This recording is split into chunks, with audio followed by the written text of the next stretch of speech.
Welcome back to our channel. నేను మీ journalist Kavya. ఇక మనకు అందరు కూడా ఎరకనే తెలంగాణలో గురుకులాల పరిస్థితి ఎట్లా ఉందనేది. గతంలో అయితే గురుకులాల కోసం సీట్ల కోసం చెప్పాలంటే పైరవీలు చేసే పరిస్థితి ఉండేది. వీళ్ళనో వాళ్ళనో బతిమలాడి వాళ్ళ బిడ్డల్ని గురుకులాల్లో చేర్చాలి అని తల్లిదండ్రులు చాలా ఆతృతగా ఉండేటోళ్ళు. కానీ ఈరోజు ఉండే గురుకులాలకు వెళ్ళి కూడా తీసేసి ప్రైవేటు బడులల్లో ఇంకొంతమంది స్తోమత లేకపోతే ఇంట్లో కూర్చోబెట్టుకునే పరిస్థితి. సో అందుకనే బీఆర్ఎస్వై ఆధ్వర్యంలో ఇయ్యాలటి నుంచి క్షేత్రస్థాయిలో అసలు గురుకులాల పరిస్థితి ఎట్లా ఉంది అనేది ఉండబోతుంది. సో దానికి సంబంధించిన కంప్లీట్ డీటెయిల్స్ మనం తెలుసుకుందాం. ఇక ప్రజెంట్ మనతోటి శ్రీనివాస్ గారు ఉన్నారు. ఒకసారి మనం ప్రయత్నం చేద్దాం. సో అసలుకి ఏం జరుగుతుంది గురుకులాల్లో గత 10 సంవత్సరాలలో కేసీఆర్ గారి నాయకత్వంలో అసలు గురుకులాలలో మీరు ఇందాక చెప్పినట్టు గురుకులాలలో సీటు కావాలని తల్లిదండ్రులు ఎంతో ఆరాటపడేది. అనేక సందర్భాలలో ప్రజాప్రతినిధుల లెటర్లు తీసుకొని రావడము, లేకుంటే ఎవరైనా ఆఫీసర్ల నుంచి చెప్పించుకోవడము, ఏదో పైరవ్ చేసేటువంటి పరిస్థితి నేను దగ్గరికి వెళ్ళి చూసిన. ఎందుకు ఈ మాట అంటున్నంటే, నేను ఎస్సీ ఎస్టీ కమిషన్ చైర్మన్గా ఉన్నప్పుడు దాదాపుగా 3 సంవత్సరాలలో గురుకులాలు, సోషల్ వెల్ఫేర్, ట్రైబల్ వెల్ఫేర్ అన్నీ కలిపి ఒక 750 మందికి నేను గురుకులాలలో కమిషన్ ద్వారా నేను సీట్లు ఇప్పించడం జరిగింది. ఇదే ప్రవీణ్ కుమార్ గారికి. ఈరోజు అసలు నాకు తెలిసి ఈ సంవత్సరం ఒక్కరు కూడా గురుకులాలలో సీటు కావాలని అడగలేదు. అసలు గురుకులాలలో దాదాపుగా 20% సీట్లు మిగిలిపోయినాయి. అప్పుడేమో సీట్లు దొరకపోయేటి, ఇప్పుడు 20% పైగా సీట్లు మిగిలిపోయినాయి. అంటే అసలు మనం ఒకసారి అర్థం చేసుకోవాలి. అంటే గురుకులాల ప్రతిష్ట ఏ స్థాయి నుంచి ఏ స్థాయికి ఈ ప్రభుత్వం తగ్గించిందో మనం అర్థం చేసుకోవచ్చు. అంటే రాగానే కాంగ్రెస్ ప్రభుత్వం అధికారంలోకి రాగానే వాళ్ళ విచిత్రమైనటువంటి మాటలు, వాళ్ళ తీరు, వాళ్ళ విధానం వల్లనే మొత్తం విద్యా వ్యవస్థ అంతా కూడా భ్రష్టు పట్టిపోయింది. ఒక విద్యా వ్యవస్థనే కాదు, గురుకులాలలో ఉన్నటువంటి వ్యవస్థను అంతా కూడా అస్తవ్యస్తం చేసి పడేసింది, అస్తవ్యస్తం అయిపోయింది. దానివల్ల ఇలా యూనివర్సిటీలో దానివల్ల ఈరోజు గురుకులాలలో దాదాపుగా 49 మంది విద్యార్థులు చనిపోయినారు. 49 మంది. ఈ 49 మంది ఎందుకు చనిపోయినారు అంటే అక్కడ పరిశుభ్రంగా లేకపోవడం వల్ల, అశుభ్రంగా ఉండడం వల్ల, ఆ పరిసరాలు క్లీన్ పెట్టకపోవడం వల్ల, విద్యార్థులకు తగినటువంటి నాణ్యమైనటువంటి భోజనం పెట్టకపోవడం వల్ల, గురుకులాల్లో లేకుంటే సోషల్ వెల్ఫేర్లో చదివేటువంటి విద్యార్థుల పట్ల ఈ ప్రభుత్వం నిర్లక్ష్యంగా ఉండడం వల్ల, ఇవన్నీ జరగడం వల్ల విద్యార్థుల మరణాల సంఖ్య పెరిగింది. కుక్క కాటు, పాము కాటు, అదేవిధంగా ఎలుకలు గరిచి ఇట్లా చాలా ఫుడ్ పాయిజన్ వల్ల ఈ విధంగా చనిపోయినటువంటి విద్యార్థుల సంఖ్య 48కి చేరింది.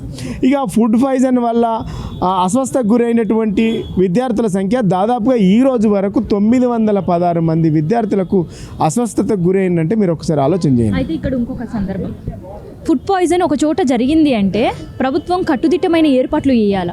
ఇంకొకసారి ఆ ఇన్సిడెంట్ రిపీట్ కాకుండా ప్రయత్నాలు చేయాలి. కానీ ఆ ప్రయత్నాలు చేయకుండా పిల్లలు ఇంట్లోకి వెళ్ళి తెచ్చిన వస్తువులు తిన్నారు, పక్కన పోయి బేకరీల వస్తువులు తిన్నారు, లేదంటే వాళ్ళు తెచ్చిన వస్తువులు తిన్నారు, ఆడ కారం అప్పలు తిన్నారు. ఇట్లాంటివన్నీ కూడా ఒక స్టేట్మెంట్ రూపంలో ఒక మంత్రులుగా ఉండి చెప్పుడు అనేది ఎంతవరకు సమంజసం? నిజంగా ఆ మాట మీరు మంచిగా గుర్తు చేసింది. అది నిజంగా చాలా బాధాకరమైన అలాంటి స్టేట్మెంట్. ఆసిఫాబాద్ జిల్లాలో జరిగినటువంటి శైలజ అనేటువంటి విద్యార్థిని ఫుడ్ పాయిజన్ వల్ల నీమ్స్ హాస్పిటల్లో దాదాపు 25-27 రోజులు చికిత్స పొందింది. చికిత్స పొందిన తర్వాత పాపం విద్యార్థిని చనిపోయింది. మన అందరికీ చాలా బాధాకరం. ఆ ఫుడ్ పాయిజన్ సందర్భంగా మంత్రి సీతక్క గారు మాట్లాడినటువంటి బాధాకరమైనటువంటి విషయాలు ఏంటంటే, విద్యార్థులు ఇండ్లల్లో కారపప్పాలు తినడం వల్ల ఫుడ్ పాయిజన్ జరిగింది అనేది ఇది నిజంగా ఎంత అంటే దిగజారినటువంటి మాటలు అనేది చాలా బాధాకరమైనటువంటి మాటలు. ఎందుకనంటే ఒక మాట నేను చెప్పి, ఎందుకనంటే కారపప్పాలు అనేటివి తెలంగాణ ఒక సంస్కృతి.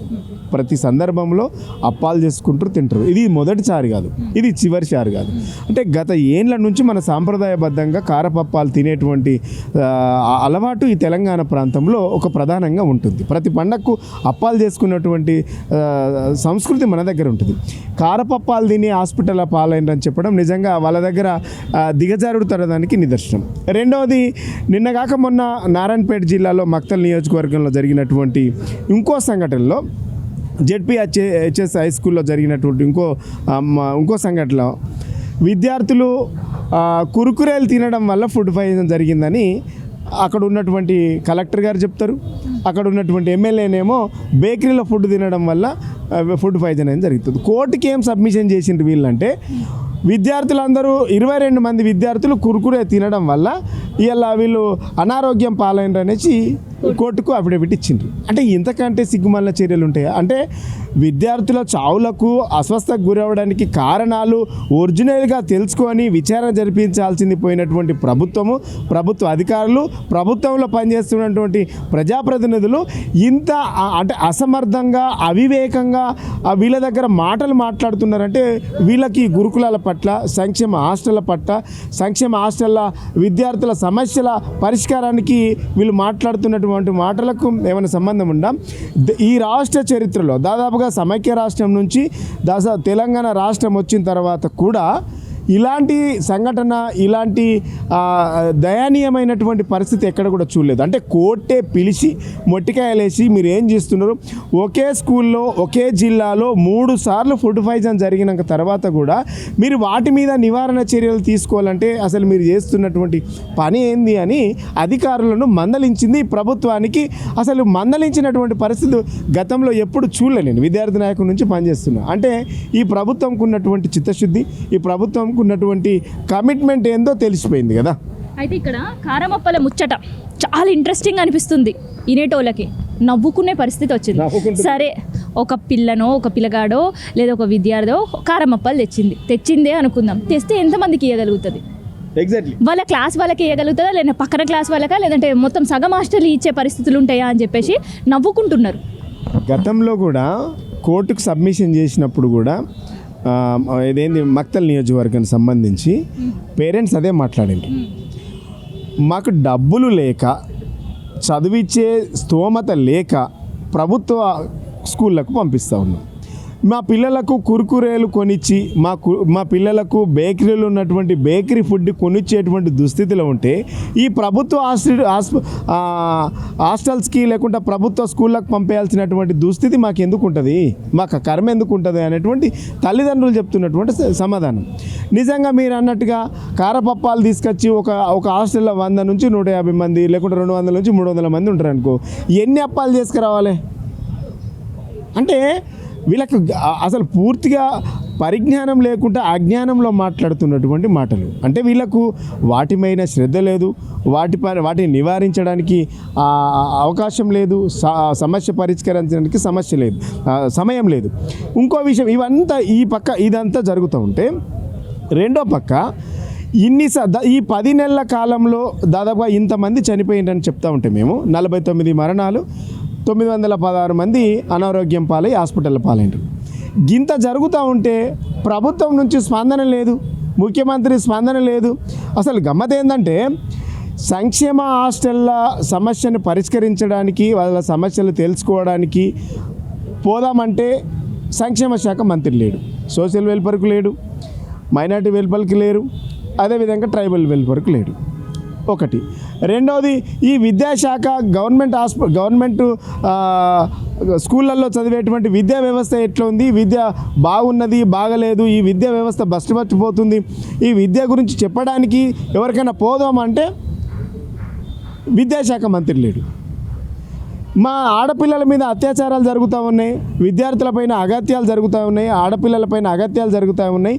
ఈ రాష్ట్రంలో ఆడపిల్లలపైన అత్యాచారాలు పెరిగిపోయినాయని చెప్పుకొని, శాంతి భద్రతలు బాగలేవు ఈ రాష్ట్రంలో అని చెప్పుకొని పోదామంటే శాంతి భద్రతలు చూసేటువంటి హోంశాఖ మంత్రి లేడు. అంటే గమ్మతైనటువంటి ఈ 3 శాఖలు ఎవరి దగ్గర ఉన్నాయి అంటే ముఖ్యమంత్రి దగ్గర ఉన్నాయి. ఈ ముఖ్యమంత్రి ఏడో ఉన్నాడంటే 365 రోజులు, ఇంకా 4 రోజులు అయితే సంవత్సరంగా 365 రోజులల్లా 29 సార్లు ఢిల్లీకి పోయిండు. 29 సార్లు ఢిల్లీకి అంటే దాదాపు 58 సార్లు. 365 రోజులల్లా 60 రోజులు ఢిల్లీలోనే ఉంటే, 60 రోజులు ఢిల్లీలోనే ఉంటే ఢిల్లీలో ఉండడానికి, పెద్దలం కలపడానికి, కలిసి పనిచేయడానికి ఆయనకు సమయం ఉంది. 49 మంది విద్యార్థులు చనిపోయింది. ఇక్కడ 900 పైచీలకు విద్యార్థులు అస్వస్థకు గురైండ్రు, అనారోగ్యం పాలైండ్రు, హాస్పిటల్లో పాలైండ్రు అని అంటే పట్టించుకున్నటువంటి పాపం లేదు. వాళ్ళ మీద, ఆ శాఖ మీద, ఈ శాఖల మీద, మనం మాట్లాడుకున్నటువంటి శాఖల మీద రివ్యూలు చేసేటువంటి పరిస్థితి లేదు. ఈయన రివ్యూ చేసేటువంటి అవకాశం లేదు, ముఖ్యమంత్రి గారికి సమయం లేదు. కనీసం గురుకుల సెక్రటరీ ఉంటాడు కదా, సోషల్ వెల్ఫేర్ సెక్రటరీ ఉంటాడు కదా, మైనార్టీ వెల్ఫేర్ సెక్రటరీ ఉంటాడు. సెక్రటరీలు కూడా ఇప్పటి వరకు ఏ హాస్టల్ను విజిట్ చేసి హాస్టల్లో స్థితిగతులను తెలుసుకున్నటువంటి పాపాన ఈ ప్రభుత్వం ప్రయత్నం చేయలే, కనీసం వాటి మీద సమీక్ష చేయలేదంటే కేసీఆర్ గారి 10 సంవత్సరాల పాలనలో ఎవరెస్ట్ శిఖరాన్ని ఎక్కేంత విధంగా విద్యార్థులను తీర్చిదిద్ది బంగారు భవిష్యత్తు నిర్మాణం చేస్తే 10 నెలల కాలంలో కాంగ్రెస్ ప్రభుత్వంలో ఈ గురుకులాల సంక్షేమ హాస్టళ్ల పరిస్థితి అధాపాతాలను తొక్కేసిండ్రు. ఇది కాంగ్రెస్ చేస్తున్నటువంటి విధానాలు. అందుకే ఇలా ఈ ప్రభుత్వం చేస్తున్నటువంటి విధి విధానాలను ఎండగట్టడానికి అసలు విద్యార్థులు ఈ 10 నెలల కాలంలో 10 సంవత్సరాలు గట్లున్నటువంటి పరిస్థితి ఈ 10 నెలల కాలంలో ఆత్మహత్యలు ఎందుకు పెరిగినాయి? ఇలా ఈ ఈ హత్యలు ఎందుకు జరుగుతూ ఉన్నాయి? ఈ అనారోగ్యం పాలు విద్యార్థులు వందలాదిగా ఎందుకు అవుతూ ఉన్నారు?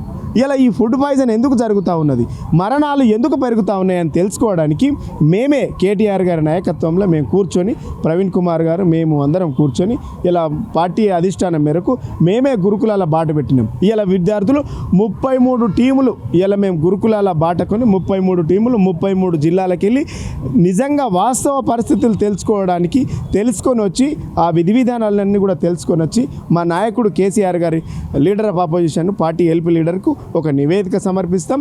10 సంవత్సరాల కాలంలో గట్లున్నటువంటి గురుకులాల పరిస్థితి ఇలా ఇంత ఎందుకు దిగజారింది? చదువు నాణ్యత లోపించింది, భోజనం నాణ్యత లోపించింది, అక్కడ ఉన్నటువంటి పరిస్థితుల నాణ్యత లోపించింది. ఈ లోపించడానికి లోపాలు ఎక్కడున్నాయి? అధికారుల లోపమా, లేకుంటే ముఖ్యమంత్రి లోపమా, లేకుంటే మంత్రి లేకపోవడం వల్ల లోపమా? ఓవరాల్గా కేసీఆర్ గారు పెట్టినటువంటి ఈ గురుకులాలను, ఈ సంక్షేమ హాస్టల్ కూడా చంపేయాలనేటువంటి కుట్ర జరుగుతూ ఉన్నదా తెలుసుకోవడానికి మేమే ఇలా, ఎందుకంటే ప్రభుత్వం 10 నెలల నుంచి మొత్తుకున్నాం, సంవత్సరం అయింది, ఇప్పటి వరకు ఒక విచారణ లేదు, ఒక కమిటీ లేదు, ఒక సమీక్ష లేదు, ఒక సమావేశం లేదు. కాబట్టి మేమే మా బిడ్డలను మేమే కాపాడుకోవడానికి ఎస్సీ ఎస్టీ బీసీ మైనార్టీ సంక్షేమ హాస్టల్ చదువుతున్నటువంటి ఈ బిడ్డల కోసం మేమే ఇలా వాళ్ళ కోసం, వాళ్ళ తల్లిదండ్రుల కోసం ఈ గర్భ శోకం చూడలేక తల్లులందరూ బాధపడుతుంటే వాళ్ళ శోకము, వాళ్ళ దుఃఖము, వాళ్ళ బిడ్డలను పోగొట్టుకున్నటువంటి దుఃఖం చూడలేక మేమే ఒక నిర్ణయం తీసుకొని పూర్తి స్థాయిలో ఈ రిపోర్ట్ అంతా తీసుకొని వచ్చి ఈ ప్రభుత్వాన్ని ఎండగట్టడానికి, ఆ వర్గాల పక్షాన్ని నిలబడడానికి ఇలా మేము గురుకులాల బాట పెట్టుకున్నాం. అయితే ప్రతిపక్షాలు ఇవాళ గలం విప్పి కదిలినరా, లేదంటే ప్రభుత్వం నిర్లక్ష్యంగా ఉందా, ఇవన్నీ పక్కన పెడితే విద్యార్థులే ఇలా బయటికి వచ్చి తల్లిలు పట్టుకొని మాకు భోజనం పరిస్థితులు బాగాలేవని, ఇంకో చోట మాకు వసతులు బాగాలేవని, ఇంకో చోట నీళ్ళు లేవని స్కూల్ విద్యార్థుల్లో కూడా నిరసన అంటే అసలు ఏంది? అంటే ఈ 10 నెలల కాలంలో ఎన్నడూ చూడలేని పరిస్థితులు స్కూల్ విద్యార్థులు నిరసనగా చేసే పరిస్థితి. గతంలో ఇప్పుడు మీరు మాట్లాడినటువంటి మాటలన్నీ కూడా గతంలో ఈ దుస్థితి రాలేదు. ఎందుకంటే ఎప్పటికప్పుడు సోషల్ వెల్ఫేర్ సెక్రటరీ కానీ, గురుకులాల సెక్రటరీ కానీ ఎప్పటికప్పుడు మానిటరింగ్ చేసేవారు, మంత్రి మానిటరింగ్ చేసేవాళ్ళు, ముఖ్యమంత్రి మానిటరింగ్ చేసేవాళ్ళు. అసలు ఈ సంక్షేమ గురుకులాలలో అసలు మానిటరింగ్ లేదు, అసలు వాటి మీద ఎంక్వైరీ లేదు, వాటి మీద సమీక్ష లేదు, వాటికి సమయం కేటాయించే సమయం లేదు వీళ్ళకు. అందుకే ఈ దుస్థితి మొదలైంది. ఇలా మహేశ్వరం దగ్గర, రంగారెడ్డి జిల్లా మహేశ్వరం దగ్గర విద్యార్థులే రోడ్ల మీదకి వచ్చి ఈ అధికారులను సస్పెండ్ చేయండి, మాకు ఫుడ్ పెట్టట్లేదు అని ఆడపిల్లలు రోడ్ల మీదకి వచ్చి ధర్నాలు చేస్తుంటే మా నాయకులు హరీష్ రావు గారు, అదేవిధంగా సబితా ఇంద్రారెడ్డి గారు ఇక్కడ అందరు వచ్చి వెళ్తే మా మీద కేసులు పెడతారు. ఇలా వాళ్ళు మా మీద కేసు, విద్యార్థులే నిర్భయంగా ఇలా మమ్మల్ని తిడుతూ ఉన్నారు, మాకు అన్నం పెట్టట్లేదు, మాకు సరైనటువంటి ఫుడ్ ఇవ్వడం లేదు, మాకు సరైనటువంటి భోజనం పెట్టడం లేదు, సరైనటువంటి చదువులు చెప్పడం లేదు, మేము ఈ హాస్టల్లో ఉండలేకపోతున్నాం. కేసీఆర్ గారు నిర్మించినటువంటి ఈ గురుకులాలను మేము ఎంతో గొప్పగా బంగారు భవిష్యత్తును తీర్చిదిద్దాలనుకున్నాం, కానీ ఇలా మా బంగారు భవిష్యత్తును ఆదిలోనే అంతం చేస్తున్నారు, మాకు న్యాయం చేయండి అని విద్యార్థులు రోడ్ల మీదకి వస్తే ఇలా మీరు ఎందుకు పోతారు అనేసి టీఆర్ఎస్ పార్టీ, బీఆర్ఎస్ నాయకులు కుట్రలు చేస్తుండని అంటున్నారు. ఇలా కోవలక్ష్మి గారు, శైలజ గారు చనిపోతే కోవలక్ష్మి గారు ఆ కుటుంబానికి అండగా ఉండడానికి ఆసిఫాబాద్లో శైలజ కుటుంబానికి అండగా ఉండాలని కోవలక్ష్మి మా ఎమ్మెల్యే గారు అందరూ కూడా అక్కడ జిల్లా పార్టీ నాయకులందరూ మా పార్టీ అండగా ఉండాలని పోతే ఆమెను అరెస్ట్ చేస్తారు, నిర్బంధిస్తారు, కేసులు పెడతారు. అంటే వాస్తవంగా బీఆర్ఎస్ పార్టీ నాయకులు స్పందించడం వల్లనే ఈ ప్రభుత్వం కళ్ళు తెరుస్తుంది. మొన్న మేము స్పందించడం వల్ల ఇలా ఒకటి టాస్క్ ఫోర్స్ కమిటీ వేసుకున్నారు. ఇలా మీకు టాస్క్ ఫోర్స్ కమిటీ వేయడానికి ఏడాది పట్టిందా అని అడుగుతాను. 360 రోజులు పట్టింది మీకు ఒక టాస్క్ ఫోర్స్ కమిటీ వేయడానికి, ఒక నిజ నిర్ధారణ కమిటీ వేయడానికి. ఇప్పటి వరకు 49 మంది విద్యార్థులు చనిపోయినరు. ఇలా 900 మంది పైచిలకు విద్యార్థులు అనారోగ్యం పాలైనరు. ఆ చనిపోయినటువంటి కుటుంబాల తల్లిదండ్రుల గర్భశోకం ఎవరు పూడుస్తారు? వాటికి బాధ్యులు ఎవరు? వాటి కారకులు ఎవరు? ఈ ప్రభుత్వం నిజంగా చంపినటువంటి కుట్ర వీళ్ళ అలసత్వం వల్ల, వాళ్ళ నిర్లక్ష్యం వల్ల ఇంతమంది చావులకు ఈ ప్రభుత్వ అధికారులు కారణం కాదా అని అడుగుతూ ఉన్నాం. ఇలా మా మీద కేసులు పెట్టడం కాదు కదా, మీకు చిత్తశుద్ధి ఉంటే మీ ప్రియారిటీ ప్రోగ్రామ్స్ ఏంది? ఈ ప్రభుత్వానికి ప్రియారిటీ ప్రోగ్రామ్స్ ఏంది? లక్షలాది మంది విద్యార్థులు ఎస్సీ ఎస్టీ బీసీ మైనార్టీలు చదివేటువంటి అగ్రకుల పేదలు చదివేటువంటి సంక్షేమ హాస్టళ్ళు, గురుకుల హాస్టల్లో చదివేటువంటి విద్యార్థుల పట్ల మీ నిర్లక్ష్య ధోరణి ఎందుకోసం? అంటే కేసీఆర్ గారు ఆనవాళ్ళు లేకుండా చేస్తామని అంటే ఇవేనా మీరు చేసేటి? ఇంతమంది బలిదానాలు తీసుకుంటుంది కదా ఈ ప్రభుత్వం. అందుకే వీళ్ళందరినీ ఎండగట్టడానికి మేము ఈ కార్యక్రమాన్ని తీసుకున్నాం. అయితే 33 జిల్లాల్లో 33 టీంల గురించి ఒకసారి మనం మాట్లాడుకుందాం. సో ఎన్ని రోజులు ఇది సాగబోతుంది? ప్రతి టీంలో ఎంతమంది ఉండబోతున్నారు? అంటే ప్రతి టీంలో ఖచ్చితంగా 5 నుంచి 10 మంది విద్యార్థులు ఉంటారు. 33 జిల్లాలకు వెళ్తారు. ఆ జిల్లాలో ఉన్నటువంటి ఆ నియోజకవర్గంలో ఉన్నటువంటి హాస్టళ్ల సంఖ్య, గురుకులాలు, BC welfare, SC welfare, ST welfare, minority, ఇవన్నిటిని కూడా వాళ్ళ అక్కడికి వెళ్ళి వాస్తవ పరిస్థితులు తెలుసుకోవడానికి, నిజంగా విద్యార్థులకు ఉండేటువంటి గతంలో కేసీఆర్ గారి హయాంలో, బీఆర్ఎస్ పార్టీ హయాంలో, ప్రభుత్వ హయాంలో విద్యార్థులు ఎవరైనా అనారోగ్యం పాలైతే వారికి ప్రైవేట్ హాస్పిటల్లో చూపించేటువంటి పరిస్థితి, కొద్దిగా నిధి ఉండి ఖర్చు పెట్టేటువంటి పరిస్థితి ఉండేది. ఇలా ఈ అధికారులు చెప్పేటువంటి సాకు ఏంటంటే, మీరు ప్రైవేట్ హాస్పిటల్లో చూపించాలంటే ఆరోగ్యశ్రీ కార్డు ఉంటే వెళ్ళండి, లేదంటే ప్రభుత్వ హాస్టల్కి వెళ్ళండి అంటారు. కానీ కేసీఆర్ గారి ప్రభుత్వంలో ఈ విద్యార్థుల కోసం వీళ్ళ ఆరోగ్యం పట్ల అలసత్వం వహించరాదని చెప్పేసి వాళ్ళ కోసం ప్రత్యేక నిధి ఏర్పాటు చేసి మంచిగా ప్రైవేట్ హాస్పిటల్లో చూపించినటువంటి పరిస్థితులు ఉన్నాయి. అదేవిధంగా వాటి కోసం ఎస్సీ ఎస్టీ బీసీ మైనార్టీల సంక్షేమ హాస్టళ్ల కోసం ప్రత్యేకమైనటువంటి బడ్జెట్ కేటాయించడం. ఈరోజు బడ్జెట్ లేదు, బడ్జెట్ కేటాయించారు, వాటికి అమలు లేదు. ఆ బడ్జెట్ని అంతా కూడా డైవర్ట్ చేస్తూ ఉన్నారు. ఆ పరిస్థితి ఎందుకు వచ్చింది? ఇలా విద్యార్థులు చలికి వణికిపోతూ ఉన్నారు. చలికి వణికిపోయి విద్యార్థులకు అనేకమైనటువంటి రోగాలు వస్తాయి, వాళ్ళకి ఆరోగ్యం దెబ్బతింటుంది. ఎందుకంటే బండల మీద వండుకుంటే విద్యార్థులకు చలికి వణికిపోతారని చెప్పేసి మేము మా హయాంలో రగ్గులు ఇచ్చినాం. కింద స్లీప్ మ్యాట్స్ ఉంటాయి, మెత్తగా ఉంటాయి పిల్లలు పడుకోవడానికి. ఇలా పరిస్థితి లేదు. ఇప్పటి వరకు డ్రెస్సు యూనిఫామ్ ఇవ్వలేదు. వారంలో 4 వారానికి ఒకసారి చికెన్తో భోజనం పెట్టేది, నెలకు 4 సార్లు భోజనం పెట్టేది. ఇలా నెలకొకసారి భోజనం పెట్టే పరిస్థితి లేదు. నెలకొకసారి మేక మాంసం భోజనం పెట్టేది ఈ గురుకులాల్లో ఉన్నటువంటి విద్యార్థి. ఇవన్నీ ఏం లేవు. వారానికి 4 గుడ్లు పెట్టేది, ఇలా వారానికి 1 గుడ్డు పెట్టే పరిస్థితి వచ్చింది. ఇవన్నీ ఎందుకు అంటే కేవలం ప్రభుత్వమే కదా మారింది, విధి విధానాలు అన్నీ ఎట్లే ఉన్నాయి కదా. అందుకే మీ ప్రియారిటీ ప్రోగ్రామ్స్, అందుకనే మా విద్యార్థి విభాగం ఆధ్వర్యంలోనే మేము ఈ యొక్క ప్రణాళిక చేసుకున్నాం. ప్రతి సంక్షేమ హాస్టల్ను, గురుకుల హాస్టల్ను మేము అక్కడ విజిట్ చేస్తాం. మా విద్యార్థులు వాళ్ళతో మమేకమవుతారు, వాళ్ళతో మాట్లాడతారు, వాళ్ళ సమస్యలు తెలుసుకుంటారు, అక్కడ స్థితిగతులు తెలుసుకుంటారు. ఆ స్థితిగతులు అన్నీ కూడా తెలుసుకొని ఒక రిపోర్ట్ చేసుకొని మేము మా నాయకుడికి అప్పచెప్తాం. ఈ రాసుకున్నటువంటి నోట్స్ అన్నీ కూడా ఈ ప్రభుత్వాన్ని నిలదీయడానికి డెఫినెట్గా మేము ఆ విద్యార్థుల పక్షాన, ఆ తల్లిదండ్రుల పక్షాన ఉంటామని తెలియజేస్తాం. సో ఇదే అన్నమాట, గురుకులాల విద్యార్థులకి అస్వస్థత, ఫుడ్ పాయిజన్స్ కావచ్చు, లేదంటే పాము కాటులు కావచ్చు, ఇట్లా ఎన్నో బాధలతో ఇబ్బంది పడుతున్న గురుకులాలకి విజిట్ చేయబోతున్నారు.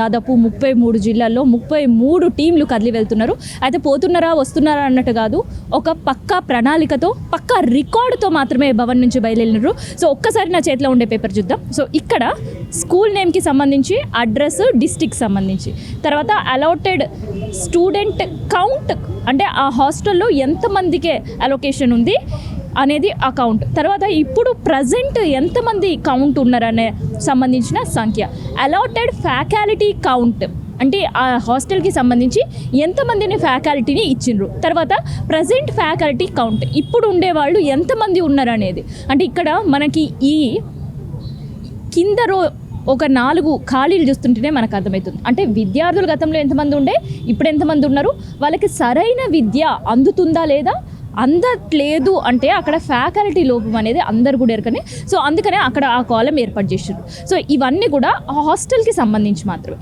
తర్వాత ఇక్కడ మనం ఫస్ట్ చూస్తుంటే ఫుడ్.